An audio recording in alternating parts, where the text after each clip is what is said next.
everyone, this is Hudati, and in this biological video I am going to demonstrate menstruation. So let's start. What is menstruation? Menstruation, also termed ovarian cycle or period, is the process in an adult woman of discharging through the vagina blood and other materials from the lining of the uterus at about 1 monthly interval from puberty until menopause or ceasing of regular menstrual cycles, except during pregnancy. This discharging process lasts about 3 to 5 days, and the whole cycle is an average of 28 days. The menstrual cycle is made up of two main phases: follicular phase or proliferative, that starts from day 0 to day 14, and luteal phase or secretory, that starts from day 14 to day 28. The whole process starts from the woman's brain, exactly at the hypothalamus. Let's zoom in. The hypothalamus secretes gonadotropin-releasing hormone or GnRH, and this hormone will travel to the anterior lobe of the pituitary gland. After this hormone is arrived on the anterior lobe of the pituitary gland, it will secrete two more hormones: FSH or follicle-releasing hormone and LH, luteinizing hormone, and both hormones will travel to the ovaries. But first, let's recap the place of the ovaries. So here we have the uterus, and then the endometrium, which is the inner lining of the uterus, and the ovaries, which are held by the fiambrae of the fallopian tube, and here is the vagina. Now let's zoom in to see the big picture of the ovary. The ovary are made up of thousands of primordial follicles, and note that all these follicles were already completed when the girl is in her mother's uterus, but the process is ceased until puberty. Now the level of GnRH will now start increasing. What we expect is an increase in FSH and an increase in LH, but we will see this. Why? Let's talk about it.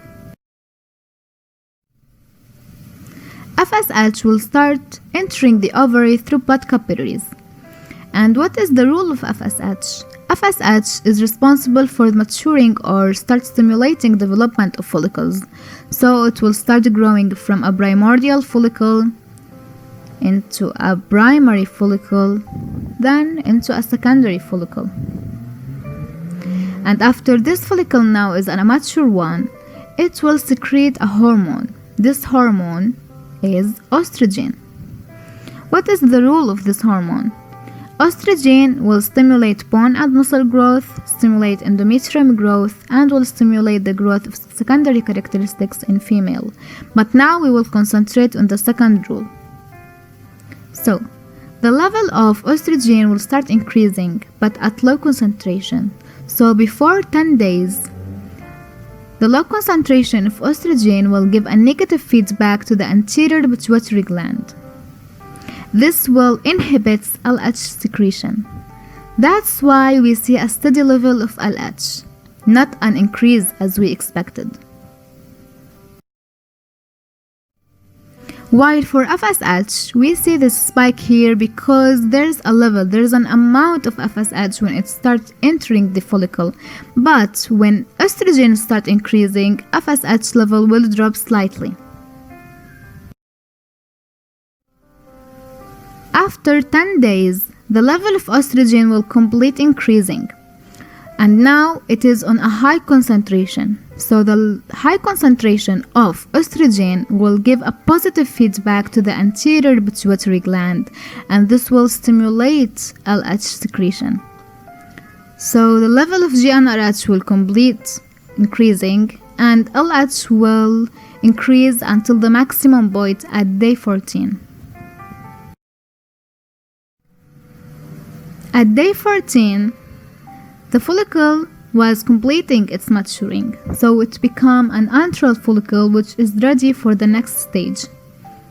So after LH have reached the maximum point, ovulation takes place.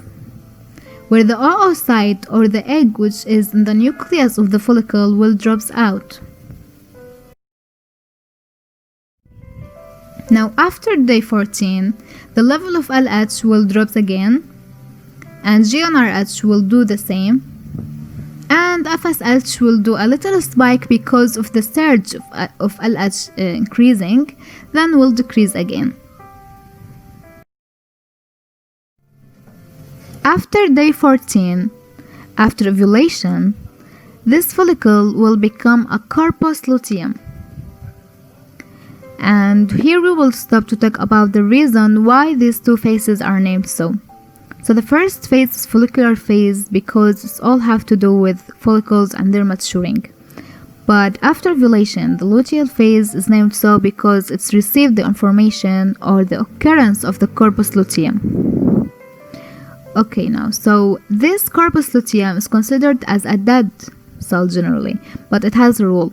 It will secrete three main hormones: estrogen again, inhibin, and progesterone.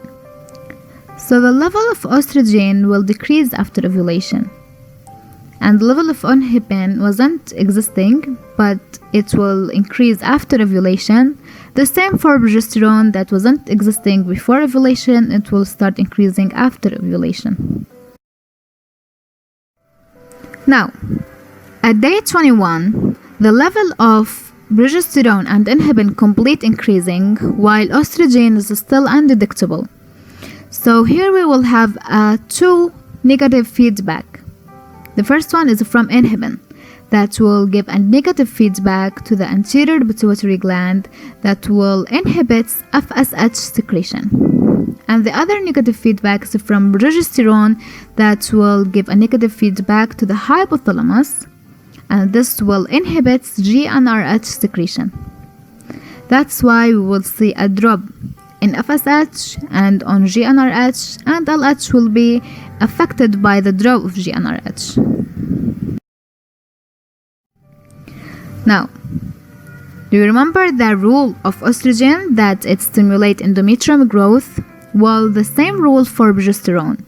It had the rule of thickening and growth of the endometrium, which is the inner lining of the uterus, and keep it just ready if there is a fertilization. So if there is a fertilization, the ovary will take out the oocyte and there will be a fertilization. Then the egg will go to the oviduct. It will implant until it's grow and the whole process complete. But if not, if there is no fertilization, this corpus luteum will degenerate. And when it degenerates, the hormones that are secreted by it will disappear. So after they disappeared, their level will drop. And on the other hand, the level of GnRH, FSH, and LH will re-increase because there is nothing to inhibit their secretion. So GnRH will increase, FSH will increase too, in the same manner that we have seen in the beginning of the stage. So this means there's a new cycle here. Thus, the endometrium, which is the inner lining of the uterus that have been growing and thickening because of the hormones estrogen and progesterone, will shed. And it will shed as it's known with bleeding or the period. That's the average of 4 days.